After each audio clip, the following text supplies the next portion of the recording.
because you are young. They fear you because you are the future. How fearful they must be that they shoot you, children. How powerful you must be that they fear you so much. You are powerful because you are the generation that will be free.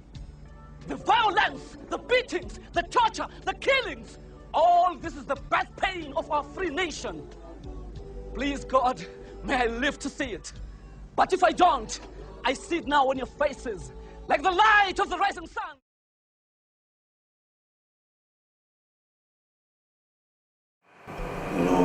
Before I answer the question before me, I would like to say that each generation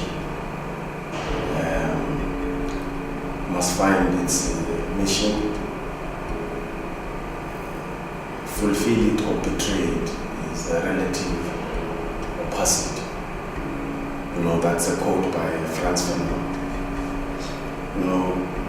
My views on our democracy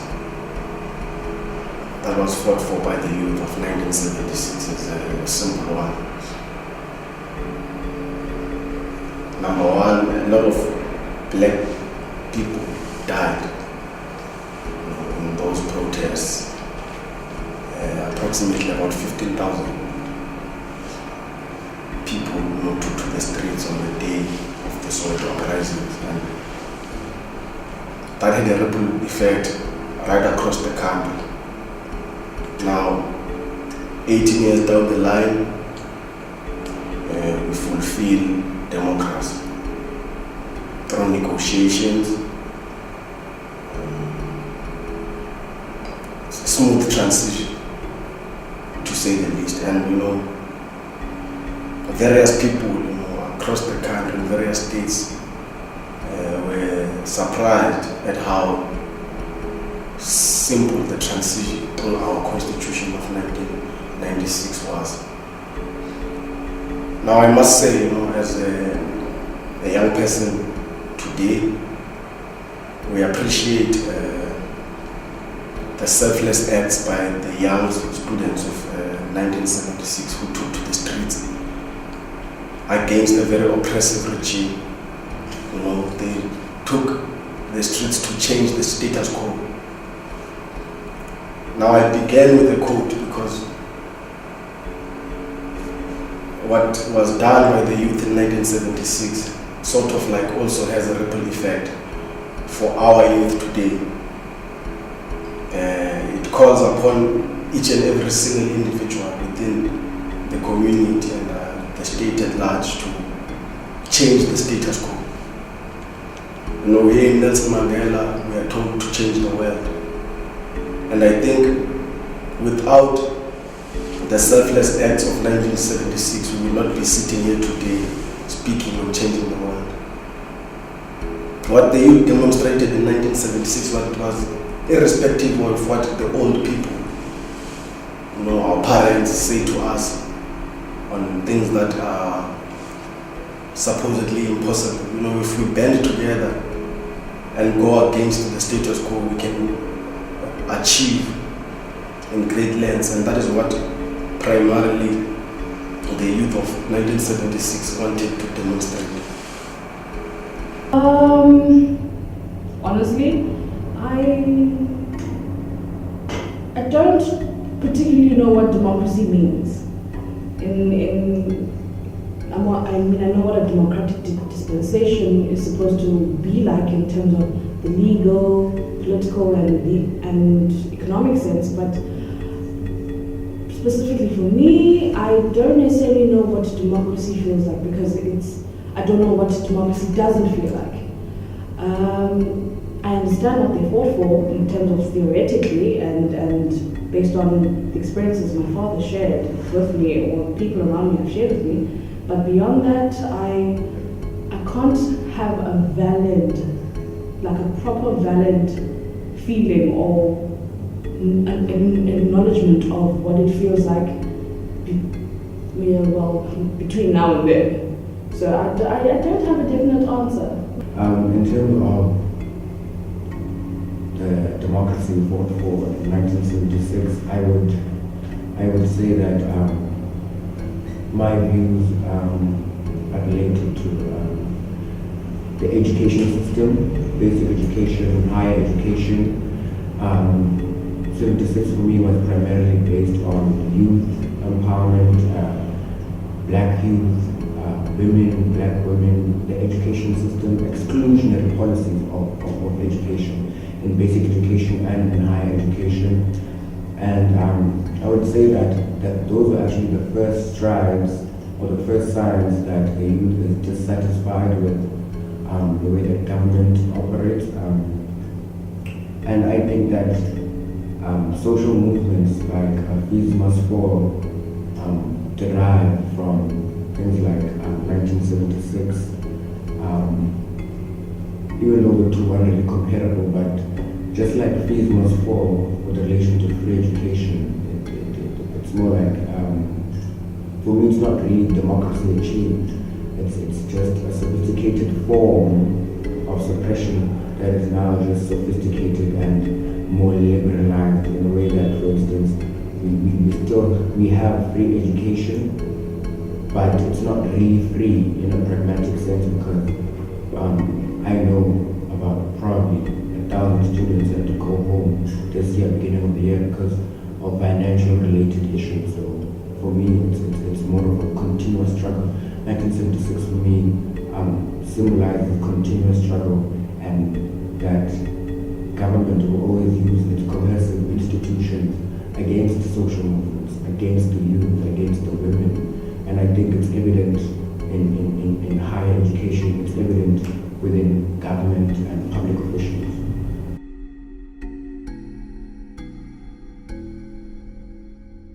You know, I would like to actually express my views on that as well, that other questions will have to be answered as well, like ideal to who? You know, we have different interests as people, we come from different backgrounds, we come from different cultures. And therefore, the ideal part of things would be really a highly debated conversation. But I would like to say, you know, from the transition of the oppressive regime of apartheid going into democracy, you know, a lot was done, you know, from the Truth and Reconciliation Committee that was sort of like a mechanism to unite and unify the state,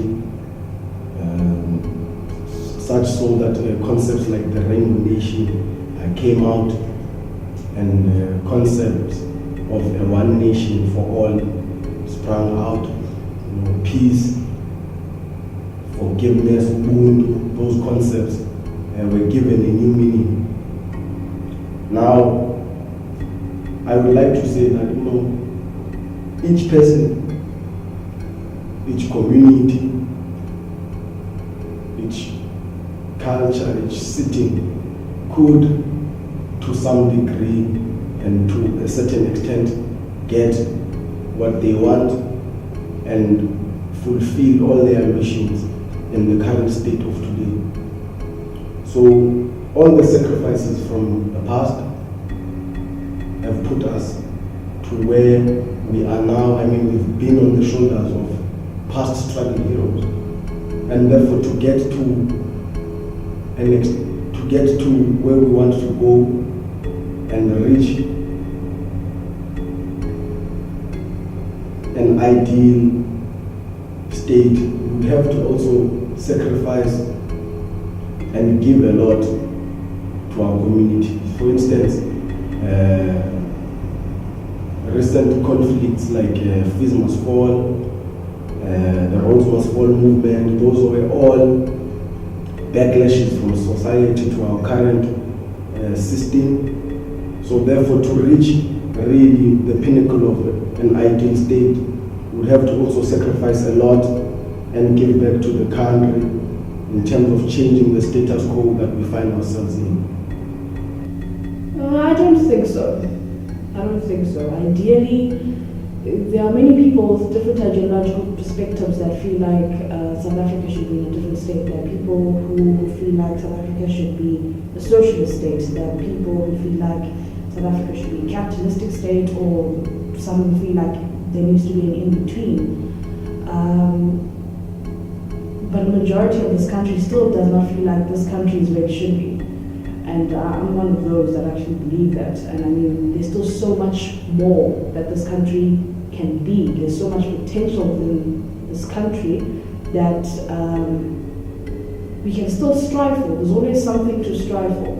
There's never a point where I feel like we are we're in a better state, of course. We can look at it in we can dissect that issue in many different ways, but I don't think there's a clear-cut acknowledgement of the fact that South Africa is even like the perception of what is idealistic, what is ideal, who comes up with the ideals. So it's I don't know, I think I'm confusing myself, but I don't think we're close, but we're not as close. No, we're closer, but not as progressive as I think we should be, personally. Close to the ideal state, I think we're like, we are not even close to achieving an ideal state. An ideal state for me being an egalitarian state that is focused or centered around social and economic justice. And in South Africa's context, it would have to be a state, a social welfare state or developmental state.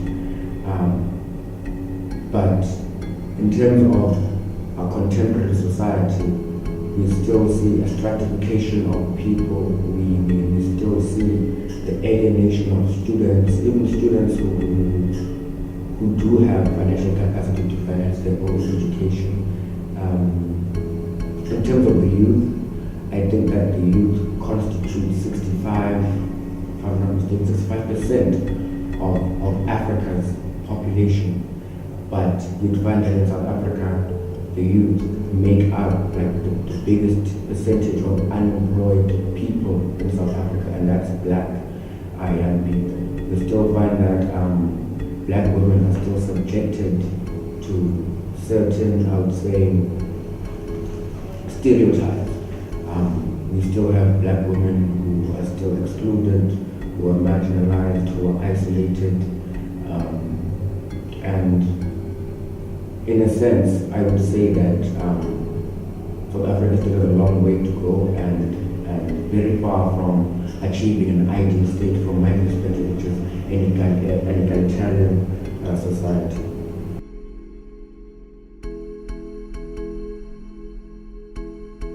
The youth of today, is very charismatic.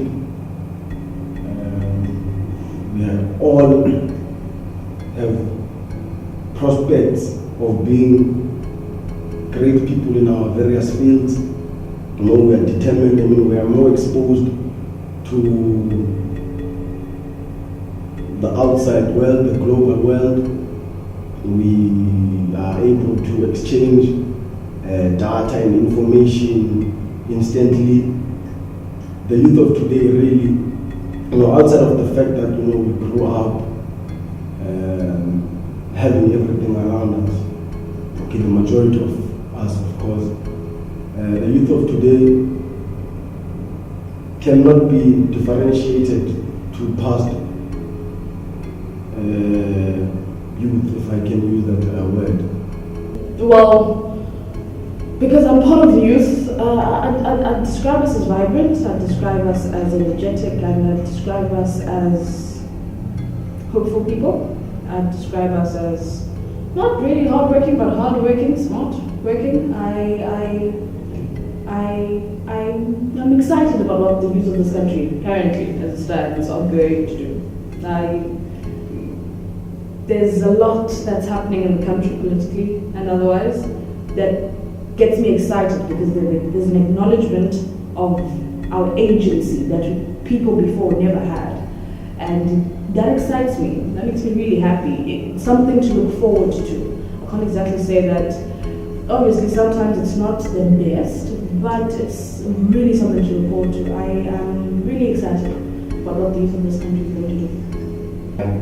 today's youth as two things: a rebellious youth and also an ignorant youth. Ignorant not in a derogatory connotation, but ignorant in the sense that mass media and the structures or the structure of society as a whole, it kind of fosters ignorance. It fosters possessive individualism. It kills the whole family principle of Ubuntu that is natural to the African. Socialism is something that is innate to the African, but we still fail to achieve that. I feel like the youth is rebellious. Is much more is a good reflection of the rebellious nature of youth and other social movements around the world and in Africa, like the Arab Spring, the Occupy movement, Black Lives Matter. All of those things show that the youth is really a rebellious youth and a youth that has more or less anarchist ideals. But in a sense, it is highly evident that the government still remains a structure or an agent to suppress people, or what is termed riot control. The youth is always just given something to shut them up or to discourage revolt.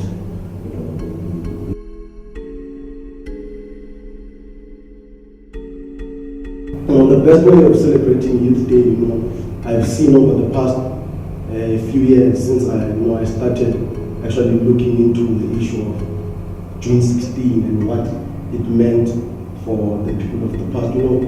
Outside of just commemorating, past struggle icons, one thing that we can do as a youth and as a community, is to actually go out there in the outskirts of the country to people who are not exposed to what really transpired into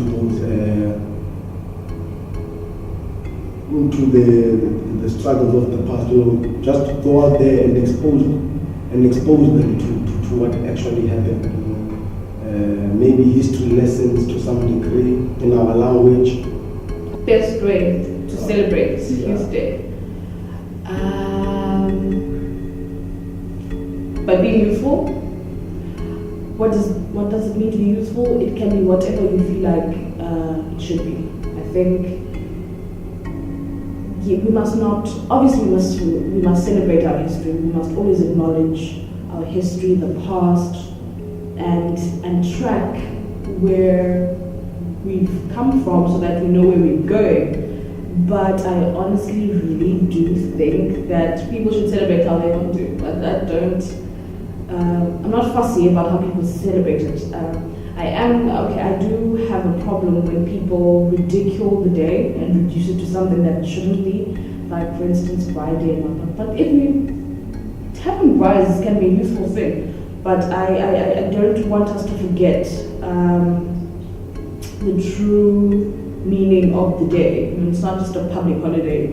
There's something substantive to it, and we should, in our celebration of Youth Day, whatever we do, we should always acknowledge that particular past and pay homage to it. For me, now I'm going to be honest, is naked honesty in a sense. And for me, I think that we shouldn't celebrate Youth Day. How can we celebrate Youth Day when, like I said, the youth constitutes the highest percentage of unemployed people? What we celebrate when more than 1,000 students got rejected by issues of higher learning? What are we celebrating? When black youth still remains uneducated, unemployed, were denied the opportunity to become entrepreneurs. So for me, we cannot change a revolutionary event into a tea party that is going to be taught in Sunday school. For me, that in a way kind of just pours water or dilutes the whole idea of youth and Youth Day being a rebellious activity and a revolutionary activity. So for me, maybe to celebrate so-called Youth Day would be to maybe not really celebrate, but kind of like look back and reflect, and in terms of how we move forward as the youth and as the country, especially black youth. So for me, it would be more of a maybe conscientizing type of process rather than a celebratory